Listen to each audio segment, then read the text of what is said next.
1315. A year after crushing the English at Bannockburn, a Scottish army of 6,000 veterans invaded Ireland.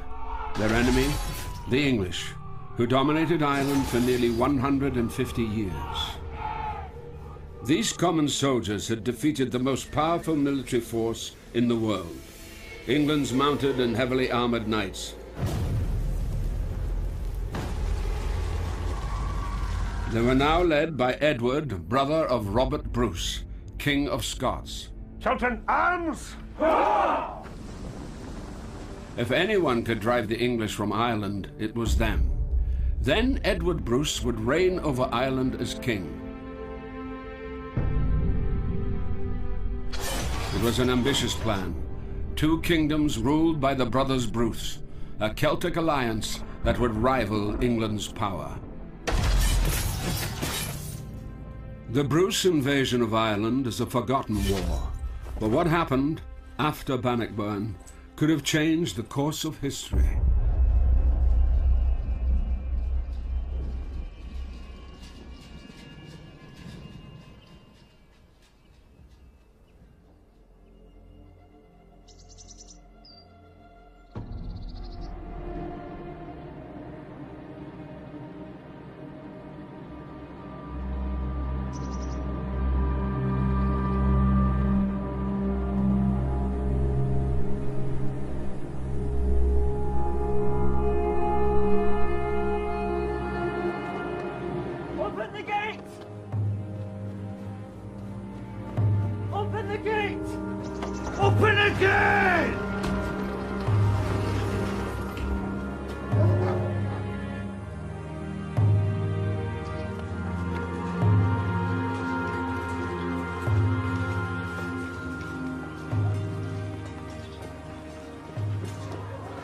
Word for the king.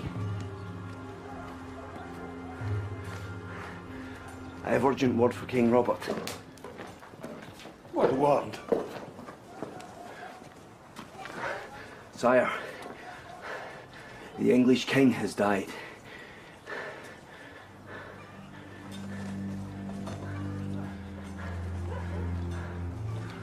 I beheld these brothers of boundless ambition, with whom no obligations were binding, no oaths sacred, and no promises regarded that interfered with their goal of freedom for their country.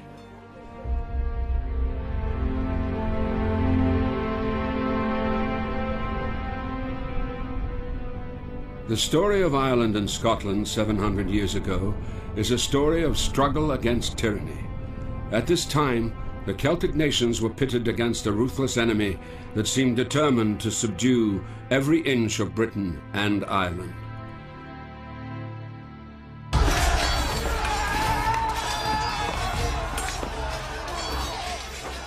When the Normans conquered England in 1066, their arrival signaled one of the greatest transformations in European history, and their search for power and land would change the politics and culture of these islands forever. The Normans come from northern France, where they have been used to building castles and training as heavy cavalry. They bring that military technology with them when they conquer England in 1066, and they carry on bringing it with them when they move into Scotland and as conquerors into Wales and Ireland. That there was a kind of demonic psychic drive. They seem to have the urge to dominate. They seem to want to have not only what they possess, but what everyone else possesses. They were of the view that they'd come to conquer, and Wales was as vulnerable as England was, and Scotland likewise, and Ireland, of course, was always there in the background. It was on their to-do list. Just over 100 years after the Battle of Hastings in 1066, an Anglo-Norman invasion force landed in Ireland. They conquered the island, established a new power base, and became known as the Anglo-Irish. Most native Irish kings had no option but to submit to these powerful newcomers. But many resented the new presence in their country, and never truly accepted the English king as their monarch. in the late 12th century, what began to happen in the hundreds of years after was essentially two different societies coexisted. So you had Gaelic society and Norman, or what became Anglo-Irish. What fascinates me about Gaelic Ireland, about medieval Ireland, is the fact that you have two distinct societies in many ways. So I could travel from Dublin up to, say, O'Neill in Ulster, and it would be like leaving one world for another. It's essentially two alien societies. So that's the fascination, which you don't get in a lot of other countries in the Middle Ages. The thing about Ireland in the Middle Ages, which is not true of Scotland, is that Ireland was a very polar society. You know, that you had the native Irish and you had the English of Ireland, and they were two nations. They believed each other to be polar extremes. As far as the English were concerned, they had good reason to despise the Irish. After they first conquered the country, they brought with them a chronicler, Gerald of Wales, who described what he saw as the savage and uncivilized conduct of the native people. The Irish are a rude people, subsisting on the produce of their cattle only, and living themselves like beasts. A people that has not yet departed from the primitive habits of pastoral life. Really, Gerald's writings begin a very long tradition of anti-Irish sentiment. He's pushing the Irish to one side, and I suppose what can be called othering them. He's making them something that you can defeat because of what they are. You're absolutely justified. Neither willing to give up their old habits or learn anything new. Abandoning themselves to idleness and immersed in sloth, their greatest delight is to be exempt from toil. Their richest possession, the enjoyment of liberty. This people, then, is truly barbarous. Indeed, all their habits are barbarisms. In whatever requires industry, they are worthless. It's always more comfortable, if you're a colonizing and imperial power, to be told that you're also superior. But there's also at the same time growing evidence that the English politically are worried about integration. Famously, the Statutes of Kilkenny and other laws in which the English are saying, we want the Irish to be separate and we want the English to be separate. English people should not adopt Irish names. They should not have Irish hairstyles. These things are actually legislated against. And the law is a kind of apartheid law, because by the end of the 13th century, whereas to kill an English person in Ireland is a felony, to kill an Irishman is not.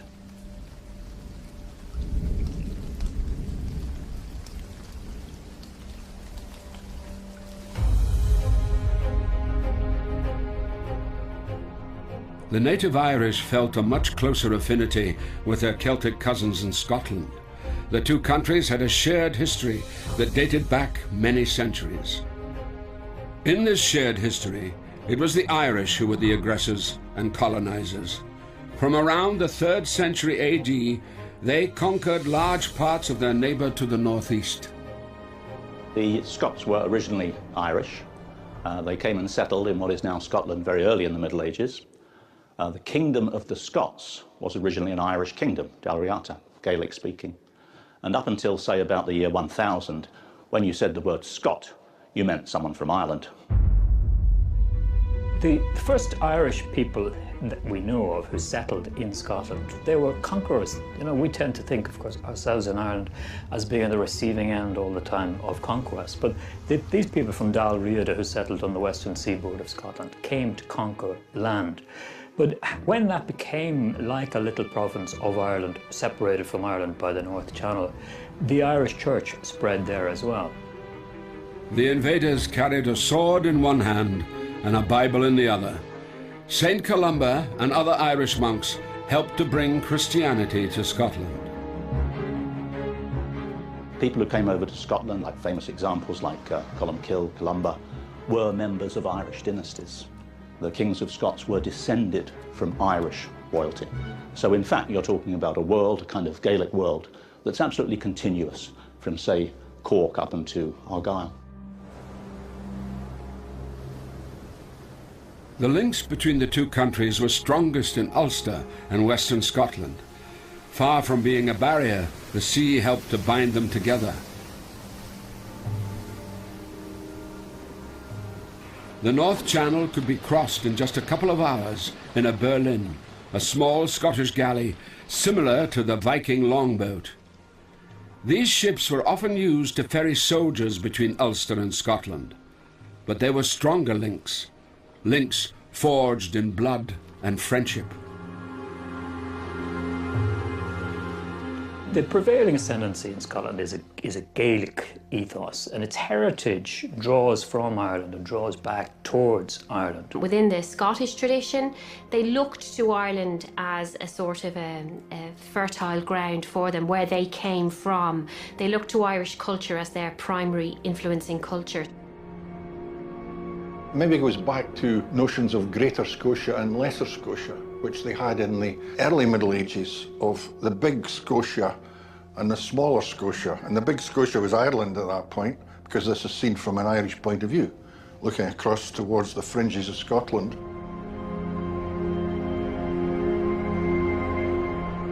Of course, the other thing which brings the two nations together very strongly is genealogy. And so many of the Highland clans, for example, well, in a nutshell, trace themselves back to Neil and the Nine Hostages and these characters. Brian Boru, if they can.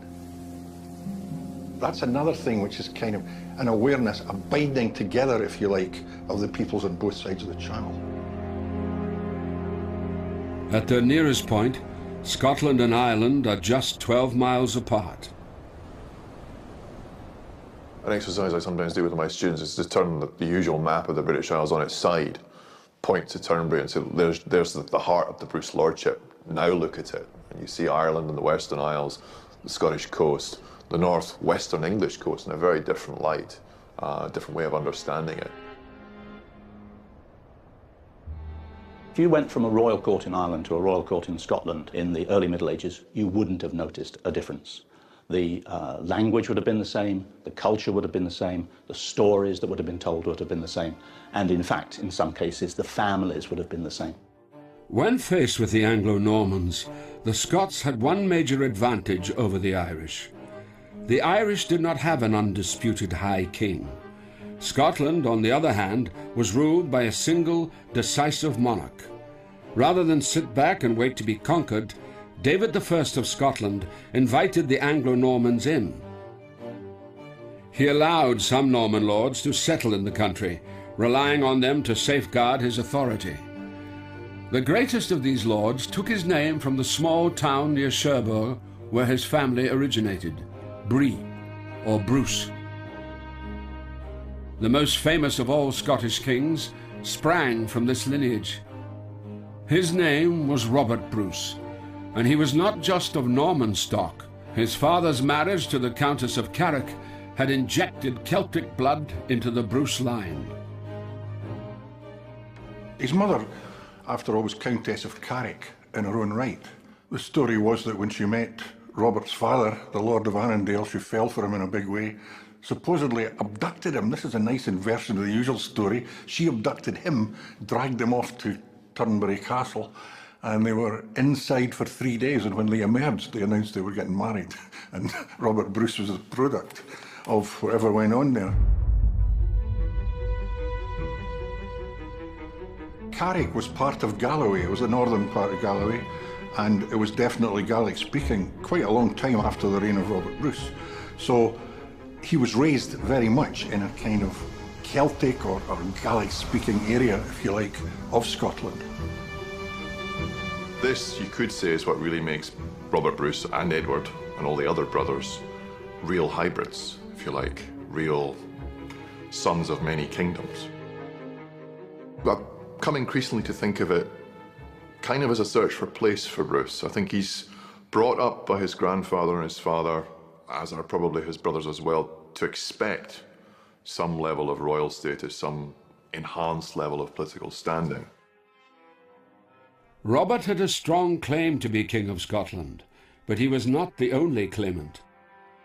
In 1302, he strengthened his position by marrying Elizabeth, the daughter of Richard de Burgh, the Earl of Ulster, and one of the most powerful Anglo-Irish leaders.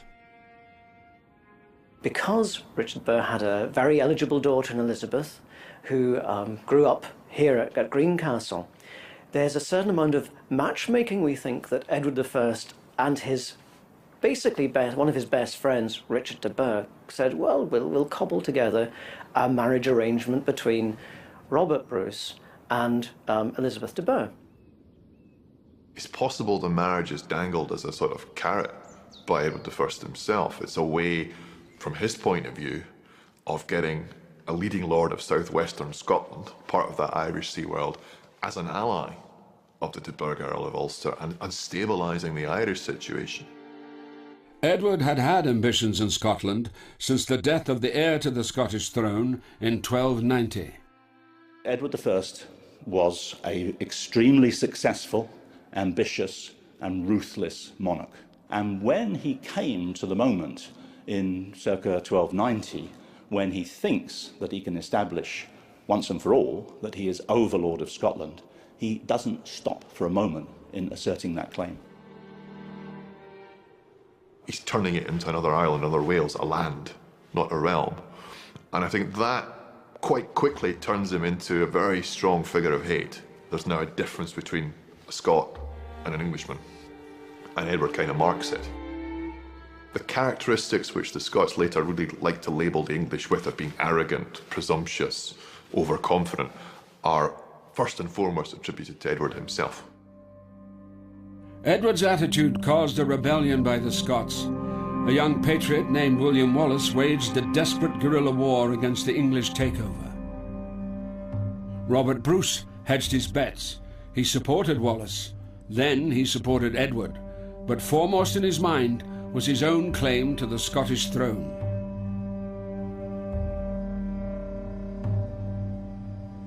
Robert does have this reputation being slightly schizophrenic, allying himself to Edward and the English one day and then the Scots the next. And I think that duplicity, to understand that, we've really got to see Robert Bruce in context. He tries the political solution, the diplomatic solution, move to the Scots under Wallace for a bit, then leave them, go back to the lordship of Edward I, because that's a better bet. After all, Edward I, the head honcho in Western Europe, practically. So that's where the power base is. That's where you should hang in if you want to advance the interests of your people. He's a pragmatist. He will take whatever path he needs to take to get to where he wants to go. And if one day that means he's got to basically give himself up to the English and fight on their side, he will do. In 1307, Robert Bruce met his main rival for the Scottish throne, John Comyn, at Greyfriars Abbey in Dumfries. An event took place that shaped the future of Scotland forever. He rode there at once and met with Sir John Comyn in the Greyfriars at the high altar. In a mocking manner he showed him the indenture, and then with a knife took his life on that very spot. Because of it, such great misfortune befell him. The killing of Comyn is a real puzzle in terms of where the church stood. Because we have to understand that when Bruce killed Comyn, he did it at the altar of the Church of the Greyfriars in Dumfries. And when you kill somebody in hot blood at the altar, you're automatically excommunicated. So it's surprising then that Bruce seems to have garnished so much support from the Scottish Church. You would have expected the opposite to happen, that they would hold him in total disregard. He's a heretic. He's damned to hell for eternity. But they don't see it that way for some reason. Some remarkable talent rallies around Bruce. And I think that's strange. That action, whether it is premeditated murder or an act of rage in an argument, that's the turning point. He has a lightning decision to make. Either he goes on the run, he basically becomes a fugitive, or he grasps the thistle and goes for the throne. As soon as we get to that point where Comyn is killed, the path is straight ahead, and the path is conflict between Bruce and the King of England.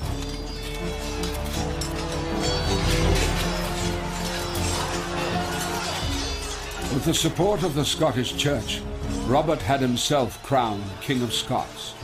But Edward I moved quickly to crush the upstart king. He captured several members of the Bruce family and had them killed or imprisoned. Robert's wife, Elizabeth de Burgh, was taken captive. Robert was now a hunted man. With his followers reduced to only a small band of men, he fled to the Western Isles of Scotland.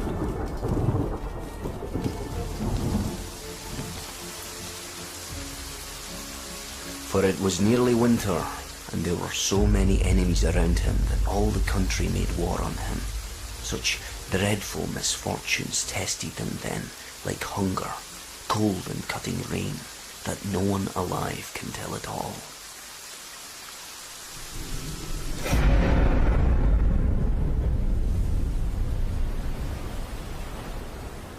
Robert Bruce found himself at the Mull of Kintyre, on the very edge of Scotland. From here he could see the coast of Ulster. Not for the last time, the thought struck him that the Irish could help in the war with England. When we're trying to understand him and his ultimate success, and then when we're trying to understand what on earth they were up to in Ireland, there's something about his background in the Gaelic world that provides us with part of the key to that. From Kintyre, Bruce made the short sea journey to Rathlin Island off the Antrim coast. He is supposed to have hidden here with his followers in a dank cave, accessible only by boat. It seems that he planned to regain the throne with the help of Irish allies.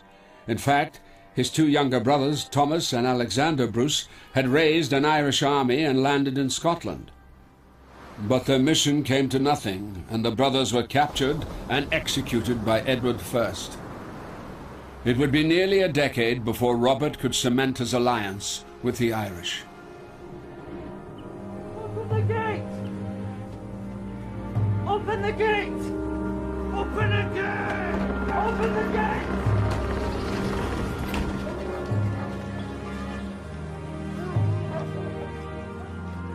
In July 1307, Edward I died, and in a single stroke, the greatest obstacle to Scottish freedom was removed. Shortly before he dies, Edward has a couple of English friars executed for stating that Robert Bruce is the subject of the prophecies of Merlin. And that means that Robert Bruce is a second King Arthur, that his destiny is to unite Wales and Ireland and Scotland against England and drive the hated English dragon back into the North Sea whence it came.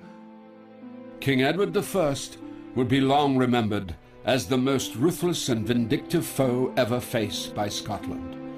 His tomb in Westminster Abbey was inscribed with the words Scotorium Malleus, Hammer of the Scots. But his son, who now succeeded him as Edward II, would prove to be a much less formidable opponent.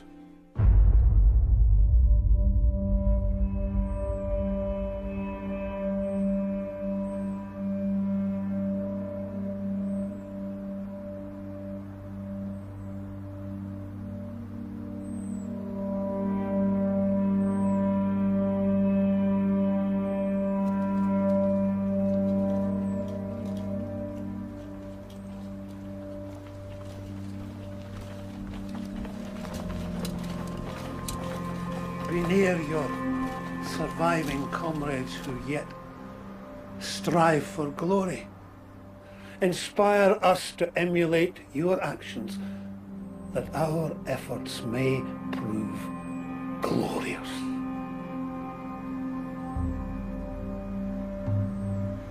In 1314, an army led by Robert Bruce faced the English in battle.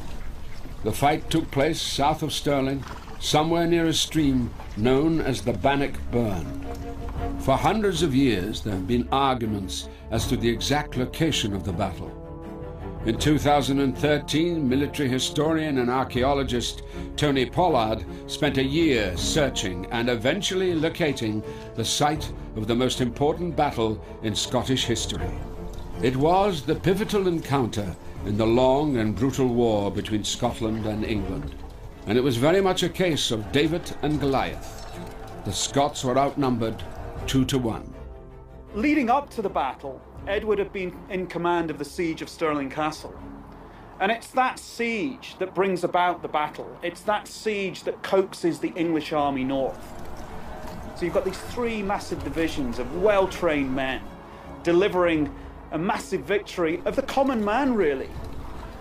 These are men on foot. Many of these men are just commoners, they're farmers, they're people from the town. And it must have been incredibly demeaning for the English, who have at the heart of their army the nobility, men on expensive horses wearing state-of-the-art armour. They're literally brought to their knees. The Scots absolutely wipe the floor with them. It's an absolute disaster for the English and a huge triumph for the Scots.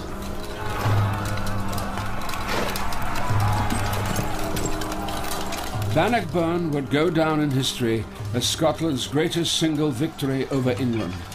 Slowly but surely, Robert Bruce was driving the invaders back to their homeland.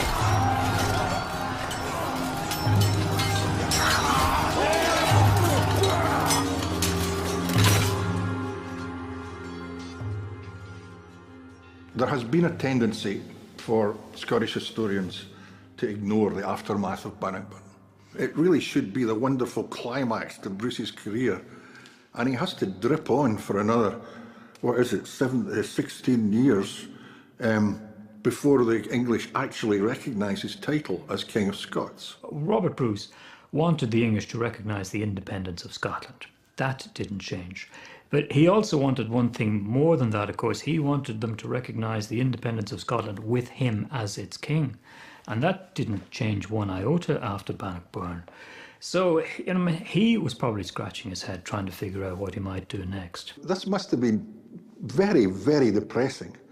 And it seems to be one of the reasons why he has to open up new fronts in the war with the English after Bannockburn. Despite the great Scottish victory, there was another crucial chapter in the story of the war against the English. But this part of the tale would be told not in Scotland, but in Ireland. The Anglo-Irish colonists in the country would have been devastated by the news that this upstart Scot had defeated their king, and I'm pretty sure that nearly everyone in Gaelic Ireland would have thought it was bloody good news.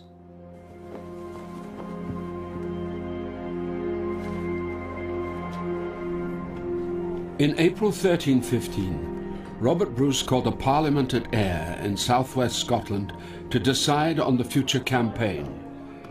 It has always been thought that it was from here that Robert Bruce sent forth a famous appeal to the Irish. The King sends greetings to all the kings of Ireland, to the prelates and clergy, and to the inhabitants of all Ireland, his friends. Whereas we and you, and our people and your people, free since ancient times, share the same national ancestry, and are urged to come together more eagerly and joyfully in friendship by a common language and by common custom. It was only discovered in the 1950s or thereabouts. It's a tremendously interesting letter from Robert Bruce, and it's a very kind of a potent call to the Irish to join forces with the Scots. It's an appeal to some kind of ancient bond between the two. But what if the letter dates from a much earlier period? Had Robert Bruce always yearned to unite the Celtic nations? Sean Duffy of Trinity College Dublin believes that the letter was composed around 1306, when Robert and his followers were based on Rathlin Island. When you get down to the small print of the letter, as it were, he says that the envoys he's sending are these two men called T and A. He just gives the initials because that's the way the letter has survived. It's pretty certain that that letter that Robert sent, the envoys mentioned in it are his brothers Thomas and Alexander, and so it belongs in the winter of 1306 to 7, when he was in a lot of trouble and he was hanging on by his fingernails to the throne of Scotland, and he wanted an Irish alliance to join sides with him against the English. We have sent you our beloved kinsman, the bearer of this letter, to negotiate with you in our name about permanently strengthening and maintaining inviolate the special friendship between us and you, so that with God's will, our nation may be able to recover her ancient liberty. And there's a tendency by some people to think that Robert Bruce, because he's from a predominantly Anglo-Norman background, that this must be pure cynicism on his part, and, you know, because how could he dare talk about our nation, the Scots and Irish nation, and our common language, as if he was a Gaelic speaker and imbued with all things Gaelic. The letter is genuine. It seems to me the letter was sent by Robert right at the start of his reign. It seems to me it won a lot of backing for him in Ireland, and I think therefore we have to accept that there was a Gaelic side to Robert Bruce's character. I think the existence of this document, and I think Sean's right in this actually, does imply very much that there's some understanding before the letter, if you like, some sense of what may be a natio, a nation. That's very powerful. This is a statement, if you like, if there's such a thing, of kind of Gallic nationality, if you could call it such. The trouble is, the danger here is whether we can use words to describe concepts in the past where they didn't have words for them themselves. This is our problem. So if nationalism is a word that doesn't come into the English language until the 19th century, can we apply it to people who are living in the 13th or the 14th centuries? Personally, I would say yes, we can. If it's not nationalism they're talking about, it's that by almost any other name.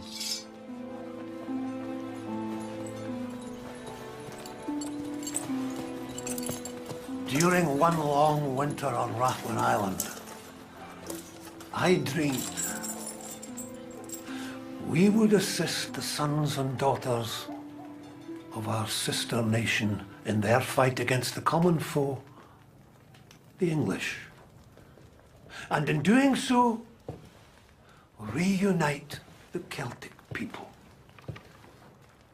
Scotland under Robert Bruce, and Ireland under Edward. Were we not colonized by the Irish? Been bound by blood, family, language? Were we not Christianized from the same source? Preparations have been made. We will be one with Ireland. After Bannockburn, he feels you've got to carry the torch to the enemy. This was Bruce's #1 weapon in trying to get some sense out of the English kings to recognise the legitimacy of his kingship. The notion was, just as we're opening up a front in the north of England, let's open up one in Ireland.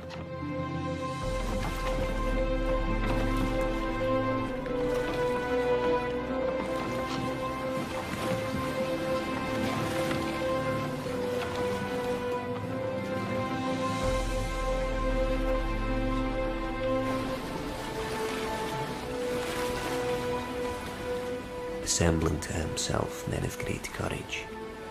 Then he took ship at Ayr in the following month of May, and took his way straight to Ireland.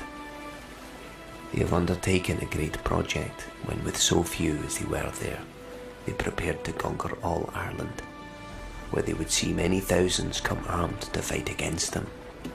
But although few, they were brave. Battlefield archaeologist Tony Pollard was born in England, but his grandparents are from Ireland, and he lives and works in Scotland.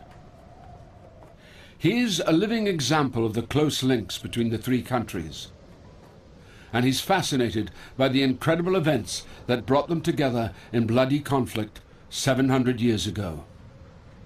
Today, Larne Harbour is the most important port between Ireland and Scotland on the Irish side. In 1315, this would have been the place where Edward Bruce's Scottish army came together after landing on the beaches all the way up and down this coast. Around 6,000 men carried in 300 boats, it said, and these boats were Berlins. They were West Highland galleys, and they would have plied a daily trade between here and Scotland and up and down the west coast of Scotland.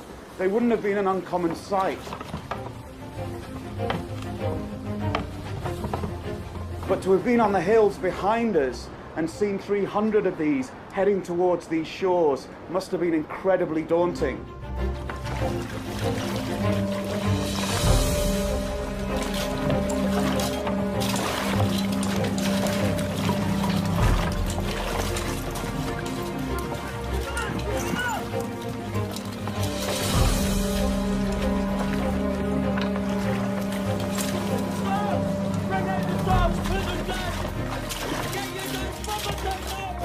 Scots are used as the kind of traditional bogeymen. The Scots will come and get you.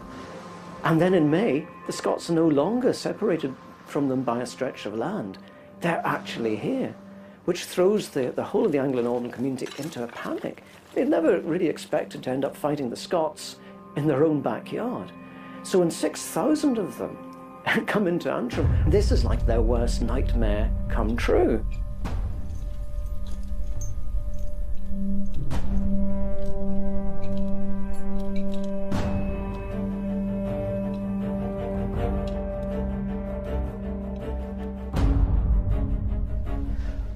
And the thing is now, Tony, do you see what's over there? That? How close? Ailsa Craig? Yeah. So that's Scotland? It's Scotland. We're on the hill just above the town of Larne on the coast, and this is said to be the site of the first battle of the campaign. Absolutely, Tony. This is where Sir Thomas Mandeville gathers all the Norman lords from Ulster, the Bissets, the Savages, the Logans, gathers them here, concentrates, because he can see Larne over there.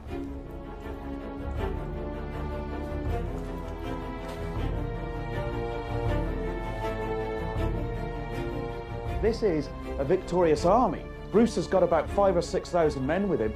They are the men that smashed Edward II's army at Bannockburn.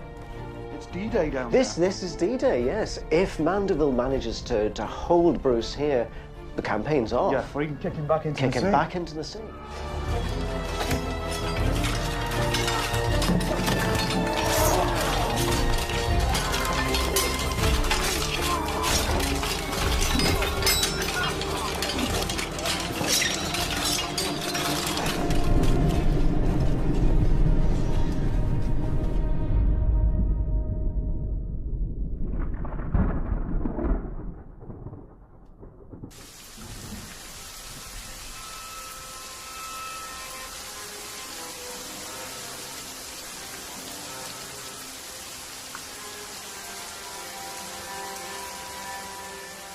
Edward Bruce knew that he could count on certain allies in Ireland. First and foremost was Donal O'Neill, the King of Tyrone, who had pledged to support the Scots. Robert had made able preparations, but we would have no success in Ireland without the help of the Irish families. Their attitude towards him was the pivot on which all his plans were based. Donal O'Neill was a descendant of the ancient High Kings of Ireland. He was in no doubt about his own royal blood and his own place at the apex of the pyramid of power in Gaelic Ireland. The problem was, though, for him that many other Irish people rejected his claim to be High King. If you were a descendant of Brian Boru, you weren't necessarily convinced that it was O'Neill's ancestors who had a monopoly on the High Kingship. He was a realist, who recognised that his own interests could be served best if they could all unite behind another figure. Sure, he was into it for what he could get out of it, like all politicians and like all powerful men. Though the Irish hut be poor, and though our feast be small, he sees his little lot as the lot of all. No prince's palace rears its head to shame the meanness of his humble bed. Man is worthy of this world, who rejoices in the world and makes the most of it.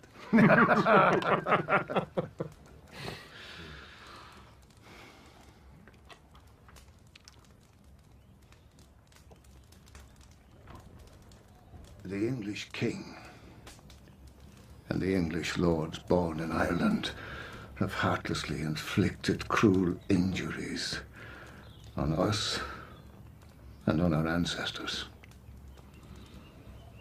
They have forced us to live on mountains and in forests, on bogs and other barren places like wild animals. It's not just their laymen, but even some of their clergy say it is no more a sin to kill an Irishman than it is to kill a dog or other brute creature. And so we are compelled to enter into a deadly war with them.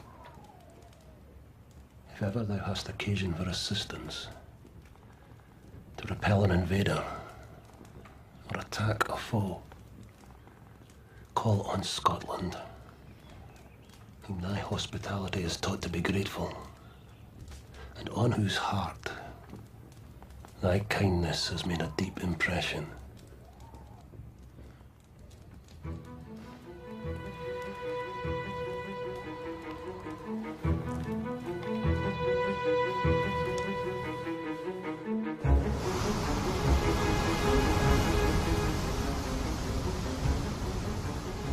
Today, Carrickfergus is a satellite town of Belfast, but in the 14th century, Belfast was no more than a tiny village, and Carrickfergus was the most important town in Ulster, a strategic outpost of great military significance.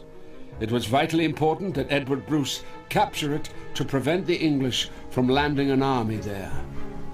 Castles like Carrickfergus were the power base for the Anglo-Normans or the Anglo-Irish. These were the people that had come in and taken over Gaelic Ireland, and these were the people that Bruce was intending to have a go at in his invasion. So for Edward Bruce, this castle is a very important target, and he's very keen to take it. Because he has to take Carrickfergus. If he can take Carrickfergus, that means that Robert's position in his wars against the English in the north, it opens up everything. If they can take Carrickfergus, then the entire northern sea zone is theirs, and probably the entire sea zone right down towards Bristol. And if you can cut off that channel, then the oxygen to the supply routes for Edward II are almost extinct. Surely one motive behind the Irish invasion was that they could somehow damage the English supply routes and the sources of English supply. Now, if you could cut off that kind of supply, you could make a big dent in enemy support or support for the enemy. And I think Ireland's recognised to have been a very important breadbasket for the English. The Scots took Carrickfergus town without much difficulty. The castle was a more difficult proposition. Edward Bruce did not have the siege equipment needed to take the castle by storm, so he surrounded it and prepared to starve its garrison into submission. When Edward Bruce arrives in Ireland in 1315, he's very keen to identify himself with Carrickfergus. And indeed, it's while he's here that around a dozen Gaelic chiefs or even minor kings come to him and proclaim him High King of Ireland.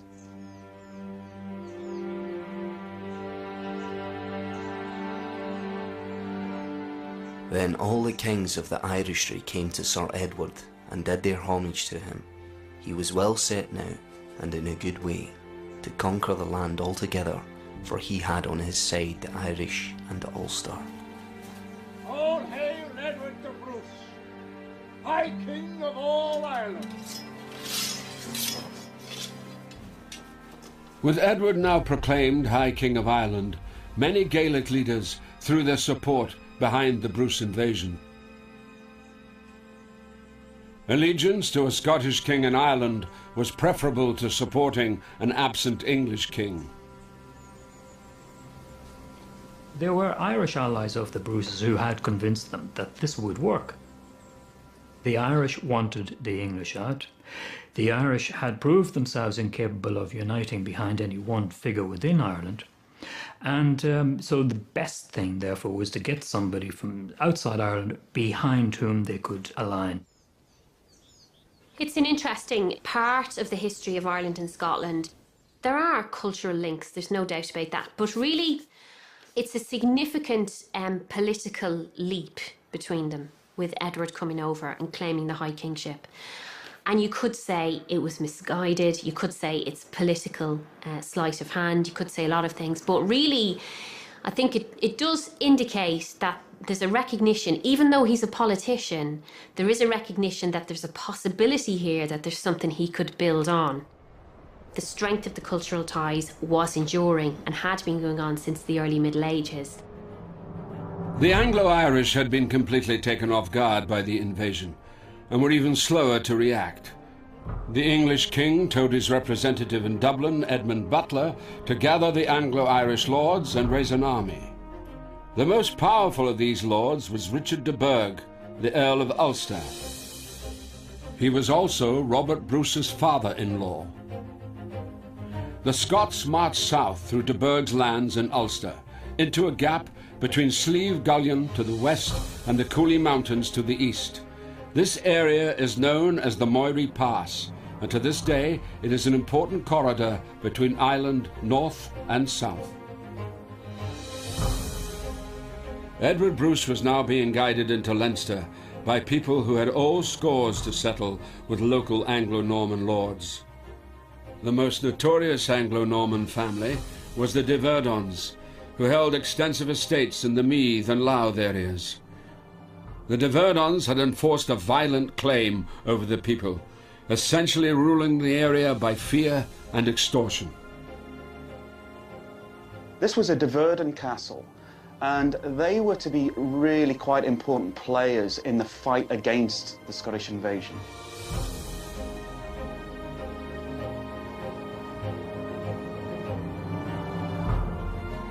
The feudal system is really like a protection racket. If you're a tenant or a peasant, you pay taxes or you do service for your lord. But in return, your lord will protect you.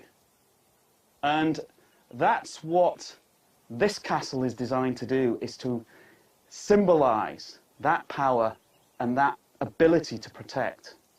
But it doesn't really work. Bruce comes down from Ulster with his army. He takes one look at this and very sensibly thinks, we're already tied up with one siege at Carrickfergus. This place looks pretty impregnable. We'll give it a swerve. So they just leave it. But there's more than one way to skin a cat. And what they do is they burn the nearby town of Dundalk. And that demonstrates to the local population that their lords and masters no longer have the ability to protect them. And it does exactly what taking that castle would do, but it's much easier.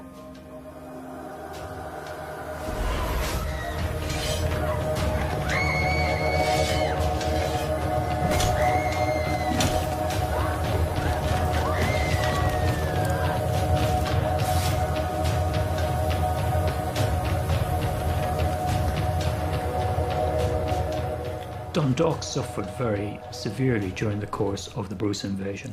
Not indiscriminately. I believe it was because it was held by the de Verdons.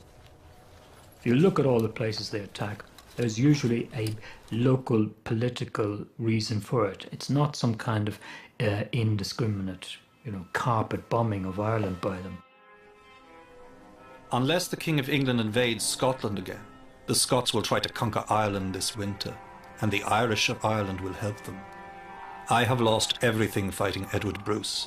My lands, my horses, my armour, my rents, and my revenues.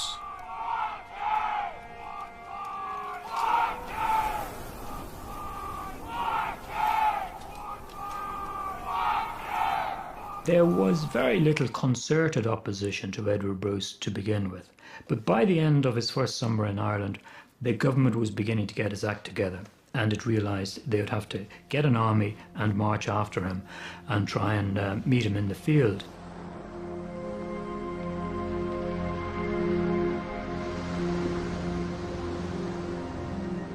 Richard de Burgh was Earl of Ulster. He created an almost impenetrable, invincible realm for himself. He's one of the most powerful Anglo-Norman magnates on the island.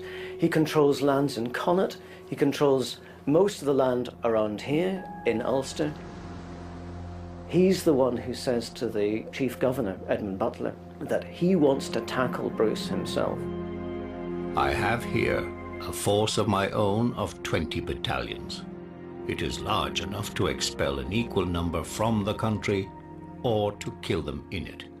He wants to go back to Ulster and actually wrestle Ulster back from the Bruces, because it's almost like a personal insult to him. This is his son-in-law effectively saying, I'm going to send my brother over to take away your personal kingdom. Richard de Burgh effectively says, I'm not having this. He decides that I am going to march from Connaught, I'm going to take my Gaelic allies, and we're going to defeat Bruce in my backyard, effectively.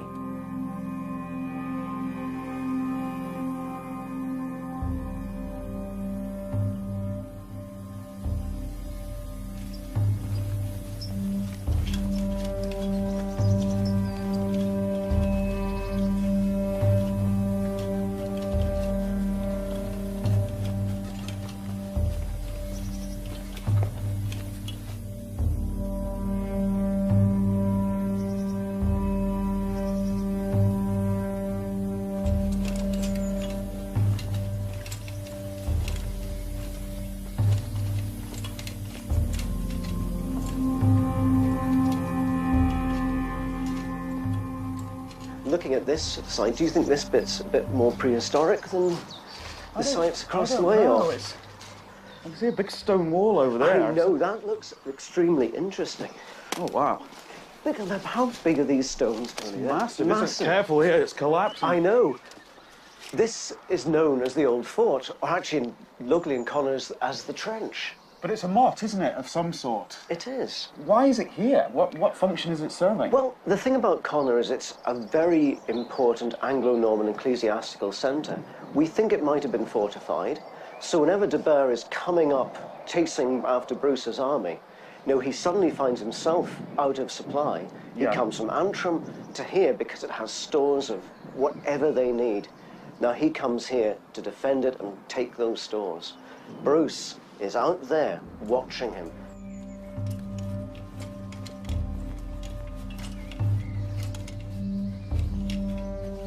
De Burgh comes up here with an Irish ally, Phelim O'Connor. Phelim O'Connor, however, halfway through this campaign of chasing up to Coleraine, goes back down to Connaught. So de Burgh is actually left high and dry. Sir Philip Mowbray actually organises Scots to go and wave banners and taunts the Anglo-Normans to come out and chase him, come out and chase him. De Burgh sees the banners and they go out in that direction and they're hit in the flank, and then Bruce sees the battle and suddenly joins in. They refer to this battle as being one of the bloodiest of the campaigns. You know, the field is wet with blood. He says, as an archaeologist, this is really interesting. He says, the field was wholly covered by weapons, arms, and dead men.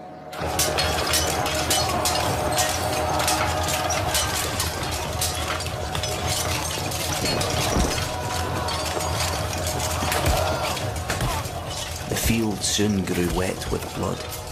They fought there with such great fierceness and struck such blows on each other with stick, with stone, and with blow returned, as each side could land on the other, that it was dreadful to see.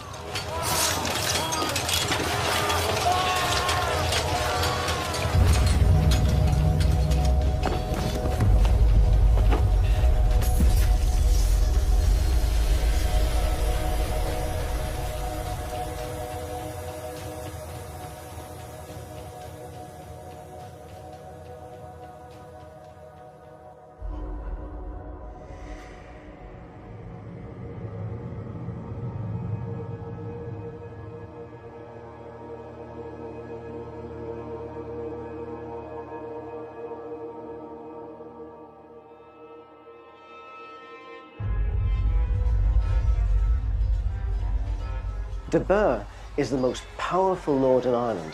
He's a battle brother of Edward I, he was a Bannockburn, he is a military mind, he's a good warrior. And yet when he comes up here, he is all-powerful. After the Battle of Connacht, his power is almost completely broken. He leaves here shattered. After Connacht, Ulster is Scottish. It's no longer De Burgh's land at all. If he thought that he was going to send a message to the Bruces that, hang on here, this is my turf, what actually ends up happening is he has to leave Ulster. He flees Ulster.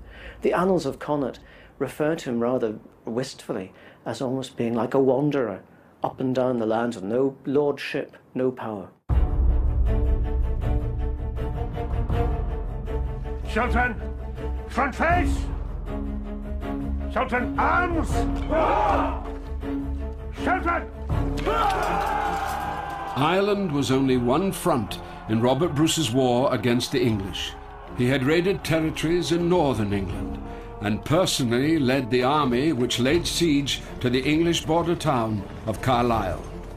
No one could deny that the Bruce brothers were causing major problems for the English, both at home and abroad. The more they be, the more honour all out have we. If we bear it manlily. We are set here in jeopardy, to win honour or for to die. We are too far frae hame to flee. Therefore let ilk man worthy be. Yon are gatherings of this country, and shall flee, I trow it likely. And ilka man assail them manlily.